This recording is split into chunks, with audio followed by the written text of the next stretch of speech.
Jūsų įrenginys reikalauja remonto? Siūlome nemokamą diagnostiką. Be skambučių ar kelionių, paimame tiesiai iš jūsų durų ir grąžiname. Prieš remontą siunčiame kainos pasiūlymą ir tęsiame tik gavę jūsų patvirtinimą. Paprasta, skaidru ir profesionalu. Nuoroda aprašyme. Įvadas į Thermomix TM31 potenciometrą. Pradėkite nuo to, kas yra potenciometras ir kodėl jis yra svarbus jūsų prietaiso veikimui. Aptarkite dažniausiai pasitaikančias problemas, PVZ, nesugebėjimą reguliuoti greičio ar netikėtus prietaiso įsijungimus. Diagnostika. Pateikite kelis paprastus testus, kuriuos galite atlikti, kad nustatytumėte, ar problema tikrai yra susijusi su potenciometru. Pavyzdžiui, patikrinkite, ar visi kiti prietaiso komponentai veikia normaliai.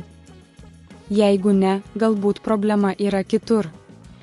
Reikalingi įrankiai ir atsarginės dalys. Aprašykite, kokie įrankiai bus reikalingi, kad atliktumėte remontą, PVZ, atsuktuvas, pincetai ir kur galite įsigyti naują potenciometrą. Taip pat paminėkite, kad mūsų servisas siūlo šias dalis už konkurencingą kainą. Prietaiso išardymas. Pateikite žingsnis po žingsnio instrukcijas, kaip atsargiai išardyti Thermomix TM31, kad pasiektumėte potenciometrą. Įsitikinkite, kad paaiškinate, kuriuos varžtus reikia atlaisvinti ir kaip atsargiai nuimti dangtį. Potenciometro keitimas. Kai pasieksite potenciometrą, parodykite, kaip jį atsargiai išimti ir pakeisti nauju. Paaiškinkite, kaip teisingai prijungti naują komponentą, kad jis veiktų kaip turėtų.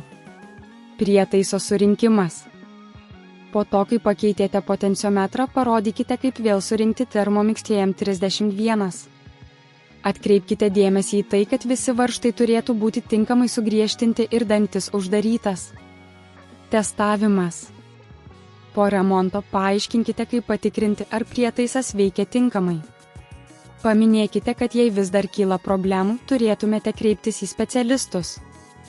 Nemokama diagnostika ir paėmimo paslauga. Priminkite žiūrovams apie galimybę pasinaudoti nemokamą diagnostiką ir paėmimo į namus paslaugomis, jei jie nenori patys atlikti remonto. Kainos pasiūlymas. Pabaigoje pateikite informaciją apie kainos pasiūlymą prieš remontą, kad žiūrovai žinotų, kiek galėtų kainuoti remontas, jeigu pasikonsultuotų su specialistais. Jūsų įrenginys reikalauja remonto? Siūlome nemokamą diagnostiką. Be skambučių ar kelionių, paimame tiesiai iš jūsų durų ir grąžiname. Prieš remontą siunčiame kainos pasiūlymą ir tęsiame tik gavę jūsų patvirtinimą. Paprasta, skaidru ir profesionalu. Nuoroda aprašyme.